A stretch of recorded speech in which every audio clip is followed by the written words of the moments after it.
Flying fingers, it's a big issue when it comes to beginner bass players.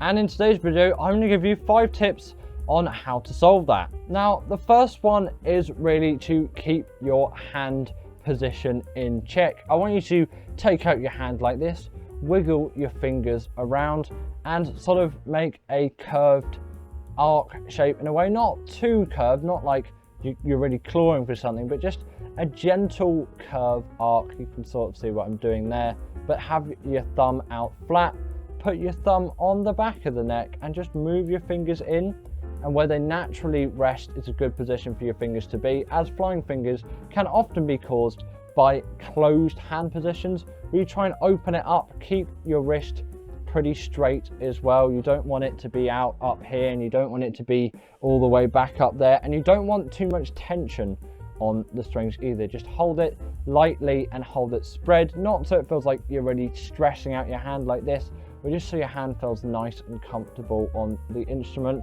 Now for my hands, I can quite comfortably go from 1st fret to 3rd fret with my first to my pinky, and I think you should be able to too as well. And then, you know, I can do 4 frets from the 3rd fret to the 6th fret there, but that's besides the point. You want about a 3 fret span or 2 extra fret, 1 to 3 from F to G on your E string. If you can comfortably hold your hand like that, you're off to a great start. These 2 middle fingers can just be in whatever position they need to be for there.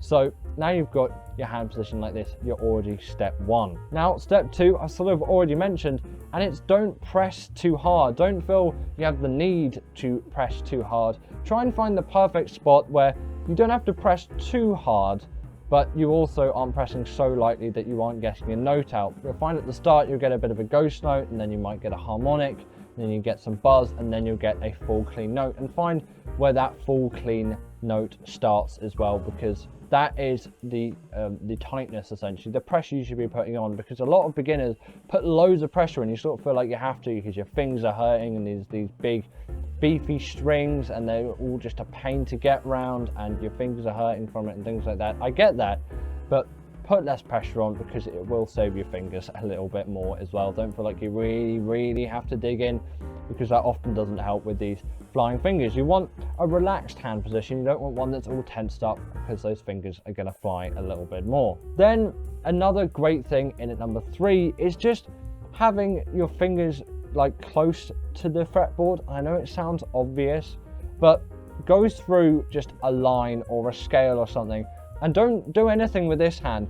Just move your fingers on. In this case, I'm doing a C major scale here, just with my hand. I know you can't hear it because I haven't got my bass plugged in, but I'm just fingering over the notes and trying to keep my fingers as close to the fingerboard as possible, and really trying to put the least amount of effort in.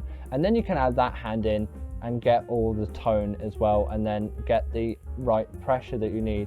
But essentially, just to start, just finger over a particular scale or a particular line or a particular tune. Do nothing with this hand, and just really try and get your fingers to move as little above the fingerboard as possible. You basically just want them all on the fingerboard at all times, really, and then you can gauge from that, you know, what do I need to work on? And you can train your fingers like this just by doing different things and keeping your fingers really flat on the fingerboard and not just wiggling and waggling all over the place. Then at tip number 4, it's quite a useful one, and it's knowing where you can keep your fingers down. Because often if we're going from a C to a D, you'll see beginners sort of flick their fingers round, and they'll flick this finger up, if you can see that there, which you don't need to. You can just play a D and leave that finger down. If you're playing a note that's further this way, so towards your end of the neck on this hand, towards all the higher stuff, you don't need to lift these fingers up. You know, you can just play like this, and you don't need to lift your fingers up. Now if you're going down, you do have to lift that finger up. If I was going from a D to a C, I've got to lift that finger up. But if I'm going C to D, you can see, look, this finger is not lifting off the fingerboard. It's staying right there. And learning where you can keep your fingers down to play as efficiently as possible is a thing which, you know, once you know it, will seem like, oh, that's just totally obvious. But for people that don't know it and haven't motorized that in themselves, it's good to know where you can keep fingers down. And you know, you can always experiment with this. It's like, oh, can I keep my finger down there? Now, if you're changing strings, you wouldn't really keep your finger down, but you can have it over the string, but not touching it as well. And that's another great strategy for changing strings. But you know, I can play all of these notes here and I don't have to lift this finger at all. Perhaps for 6th fret, I'd take it off a little bit, but you know, learning where to keep your fingers down on the fretboard is a great solution. So let's get in to the last one. So I find this tip to be really effective as well for dealing with flying fingers, as now, you know, you've got those exercises and, you know, you can sort of really try and deal with your flying fingers in that sense, you know, not to put too much pressure on and not keep yourself too tight, and you're trying to keep your fingers as close to the fingerboard as possible. And the next thing, which I again sort of touched upon in the last point, I've sort of doubled them up in some sense, which I shouldn't have really, is learning how you can keep your fingers down when you're changing strings as well. And essentially this last point is how to make your playing as efficient as possible. Try and find a way in which, you know, your fingers have to move as little as possible, not just where do your fingers stay down. If you take it a step further, what is the most efficient way to play this? What is the least amount of finger movement I have to do for this? And also then just resting your fingers on the strings and muting them when you're not playing anything, because it's great for just allowing you to play with less energy. Essentially, you might think, oh, well, I want to play with loads of energy, and yes, while you do want to play with energy, I still think you've got to play efficiently, especially if you want to play quickly. And it does come into that with flying fingers. If you want to play quickly and with good tone, you do want to eliminate these issues. And if you know, again, you've got those exercises and you know what pressure you need to keep everything at, and now you're thinking, oh, what's the most efficient way I can play this? What's the least amount of finger movements I need to do to play this stuff?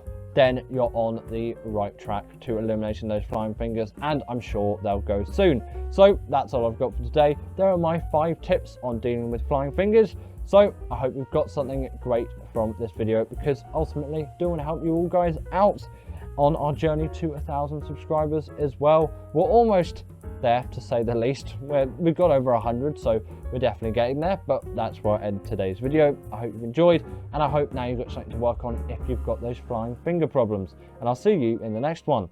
Bye.